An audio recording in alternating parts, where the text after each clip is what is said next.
হেই everyone, আজকে কিন্তু রথ। আমি কিন্তু চলে এসেছি মামার বাড়িতে। তো মামার বাড়িতে এসেই তো আর একটা মাসিরা আসবে। মাসির একটা মেয়ে আছে, ওই বোনের জন্যই আর কি রান্নাটা করছি। ও নাকি খুব আলু চচ্চড়ি খেতে ভালোবাসে, ওর জন্যই করছি আলাদা করে। ও মুড়ি দিয়ে আলু চচ্চড়ি খাবে।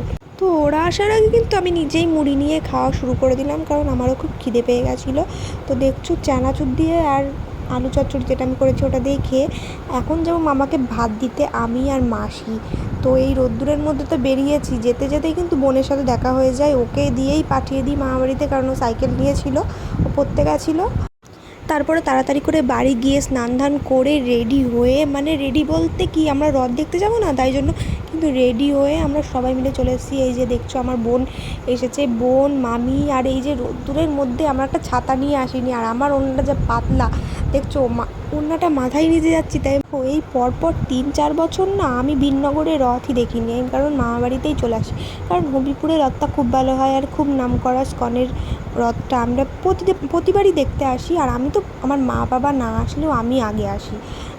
এবারটা তো আমি 1 সপ্তাহ আগে থেকে এসে বসে আছি, রথ দেখবো। কিন্তু আমার কপাল এত খারাপ, আমি দেখতে পারলাম না রথটা। তো কেন দেখতে পারলাম না, ভিডিওটা দেখো তারপরে বলছি। আমরা কিন্তু স্কনের ভেতর চলে এসেছি, এসে কিন্তু এখন খিচুড়ি খেতে যাবো, এই জন্যে কিন্তু আগে এসেছি। এসে দেখছো কত ভিড়।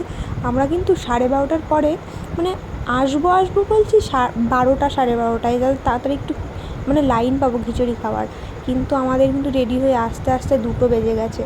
তো এসে দেখছো কত ভিড়, খিচুড়ি খাওয়ার তো কোনো চান্সই নেই। লাস্টে কিনে খেলাম, কোনোবার দেখি না এরকম কিনে বিক্রি করে আর কি, এরকম হাঁড়ি করে। আমি এত বড় হয়েছি কোনোদিনও দেখিনি, এইবারই দেখলাম প্রথম যে খিচুড়ি জায়গায় বিক্রি করছে। তো ওখান থেকেই কিনে খেলাম, 50 টাকা করে একটা ভাঁড় কিনলাম।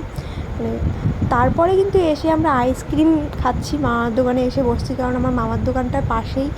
দেখো আমি, আমার বোন আর মামি আইসক্রিম কিনে নিয়েছি খাবো বলে, কিন্তু আমার এই যে পুচু বোন দেখছো, এ কিন্তু আইসক্রিম কেনেনি, অন্য বোন কিনেছে। ও হচ্ছে কিনবে না, কিন্তু আমার কাছ থেকে খাবে, ঠিক আছে। তো দেখছো যে কীরকম আকাশের অবস্থা, দেখছো কীরকম মেঘ নেমে এসছে। এটা ঠিক রথের আগে, বলা ওই সারা ওই আর বৃষ্টি পড়া ওই। আমরা তো হুড়বুড়িয়ে ঘরের ভিতর চলে যাই মামার দোকানে। আর দেখছো কীরকম বৃষ্টি হচ্ছে, সবাই তো ছাতা নিয়ে যাচ্ছে। আর এই জন্যই আমি রথটা দেখতে পারিনি, কারণ আমার মামার দোকানটা এই পাশে আর স্কন মন্দিরটা ওই পাশে। আর যখনই বৃষ্টি পড়া শুরু হয়েছে তখনই রথটা যেন বেরোতে হলো। সবাই তো দৌড়ে গেছে দেখতে, কিন্তু আমিও গেছি লাস্টে, আমি তো দেখতে পারিনি। কিন্তু রথের যে ভিডিও, মানে রথে কিন্তু আমি দেখিইনি। এবারটা আমি 1 সপ্তাহ আগে থেকে এসে মামাবাড়িতে বসে আছি রথ উপলক্ষে, কিন্তু আমার কপাল এত খারাপ, আমি রথটা দেখতেই পারলাম না। তাও এই যে দেখছো এই রথের ভিডিওটা আমার একটা মামা করে এনে দিয়েছিল, তা ওই মামার কাছ থেকেই নিয়ে আমি তোমাদের কাছে শেয়ারটা করছি ভিডিওটা। প্রতি বছরই তো দেখি, এবার ছোট্টায় নাই বা দেখলাম, কিন্তু খুব খারাপ লাগছিলো পরে মনে যে দেখতে পারলাম না, রথের দড়িটা ধরতে পারলাম না। তো আমি কিন্তু রথটা যখন স্কনের ভেতর ছিল তখন কিন্তু দড়িটা একটু ধরে নিয়েছিলাম, কিন্তু এই সময় টানার সময় কিন্তু ধরতে পারিনি।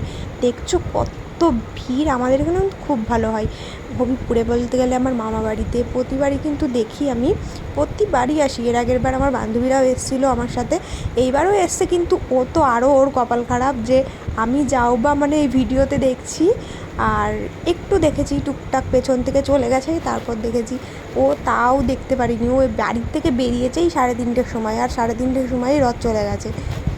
তারপর কিন্তু সুস্মিতাকে আবার একটু স্কনে নিয়ে গেলাম, কারণ ও তো দেখেনি বেচারি, তাও ওকে ভিতরে নিয়ে গেলাম একটু ঘোরার জন্য। ঘুরে কিন্তু আমরা চলে আসি মামার দোকানে। ওর সাথে আরও একজন এসেছিলো, ওর বান্ধবী। ওকে কিন্তু টাটা বাই বাই করে দিচ্ছিলাম, কারণ ও টুকটুকিওয়ালাকে ফোন করে দিয়েছিলো, উনি তো নিতে চলে এসেছিলো। এসেই কিন্তু আমরা কিন্তু চা খাচ্ছি, দেখছো। এটা কিন্তু আমার একটা মামি খাওয়াচ্ছে চাটা, আর আমি তো চা পাগলা বলতে গেলে, আমার যেখানেই যে আমার একটু চা লাগে। রথের মেলায় এসেছি তাও আমার চা খাওয়া লাগবে, কিন্তু চাটা কিন্তু সেই ছিল। তো আমি কিন্তু এখন বাড়ি চলে যাচ্ছি সবাই মিলে, শুধু আমি একা না। আমার মামার দোকান বন্ধ করে 2 মামা ছিল দোকানে, মামা, মামি, মাসি, মেসো, বোন, সবাই মিলে কিন্তু এখন বাড়ি যাচ্ছি। কারণ আমার মামির আজকে কিন্তু অ্যানিভার্সারি রাত্রে, সেই জন্যই কিন্তু প্ল্যান হয়েছে। তো এখন কিন্তু বাড়ি গিয়ে ওই হবে। আরও একটা ভিডিও আসবে মিনি ব্লগ, ওটা কিন্তু তোমরা পরে ছাড়বো, ওটা দেখে নিও। তো ভিডিওটা আমি এখানেই শেষ করছি। ভালো লাগলে অবশ্যই লাইক, কমেন্ট, শেয়ার, সাবস্ক্রাইব করে দিও। আর হ্যাঁ, পরে যে মিনি ব্লগটা ছাড়বো ওটা কিন্তু অবশ্যই দেখো। ভিডিওটা কিন্তু আজকেরই আমি আলাদা করছি কারণ বেশি বড় হয়ে যাচ্ছে, আর ভিডিওটা শেষ করছি। বাই।